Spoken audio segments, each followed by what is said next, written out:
High বন্ধুরা, আমি প্রিয়া। আজ তোমাদের কাছে শেয়ার করে নেব সম্পূর্ণ নিরামিষ ঝিঙে পনির ঘন্ট।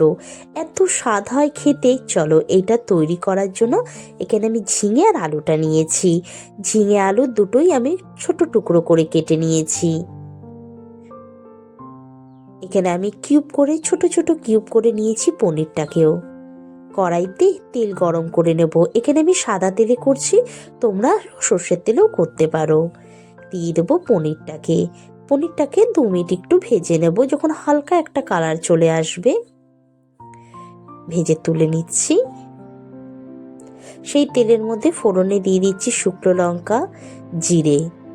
ফোড়ন থেকে যখন একটা সুন্দর গন্ধ বেরিয়ে আসবে দিয়ে দেব আদা বাটা। যে কোনো নিরামিষে না একটু আদা বাটাটা দিলে খেতে ভীষণ ভালো লাগে।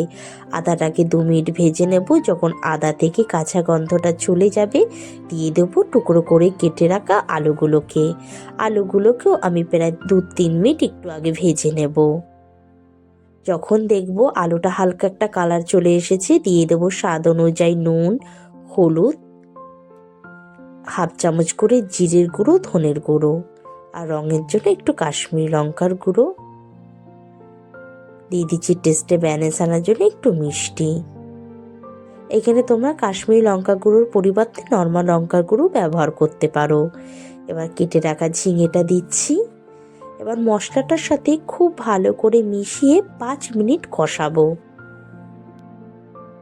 বারবার নাড়াচাড়া দিয়ে কষিয়ে নেব। যখন দেখব আমাদের ঝিঙে থেকে জল ছাড়া শুরু হয়ে গেছে গ্যাস আস্তে দিয়ে 15 মিনিট ঢাকা দিয়ে রাখবো। 15 মিনিট বাদে দেখো আমাদের কতটা ঝিঙে থেকে জল বেরিয়ে এসেছে। যদি ঝিঙে থেকে জল না বেরিয়ে আসে তাহলে কিন্তু তোমরা একটু জল ব্যবহার করতে পারো। আমার ঝিঙে দিয়ে প্রচুর জল বেরিয়ে এসেছে, সেই কারণেই আমার আর জলটা দেওয়ার প্রয়োজন হলো না। আবার গ্যাসটা আস্তে দিয়ে 5 মিনিট রেখে দিচ্ছি। দেখো 5 মিনিট বাদে আমাদের কিন্তু ঝোলটা অনেকটাই শুকিয়ে গেছে। এবার 2-4 বার একটু নাড়াচাড়া দিয়ে নেব। দিয়ে দিচ্ছি ভেজে রাখা পনিরটা। ঠিক নামানোর 2 মিনিট আগেই কিন্তু দেবে, আগেই পনিরটা দেবে না তাহলে ভেঙে যাবে।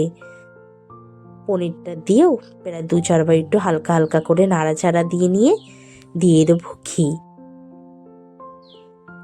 ঘিটা দিয়েও ভালো করে মিশিয়ে নেব।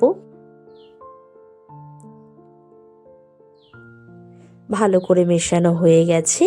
এবার আমি গ্যাস বন্ধ করে দিয়ে 10 মিনিট রেখে দেব। তাহলে ঘিয়ের সুন্দর গন্ধটা আমাদের সবজির মধ্যে ঢুকে যাবে। দেখো কতটা লোভনীয় হয়েছে, তোমরা নিজেরাই বুঝতে পারছো। অবশ্যই করবে, জানাবে। ভালো লাগলে একটা সাবস্ক্রাইব করে দিও।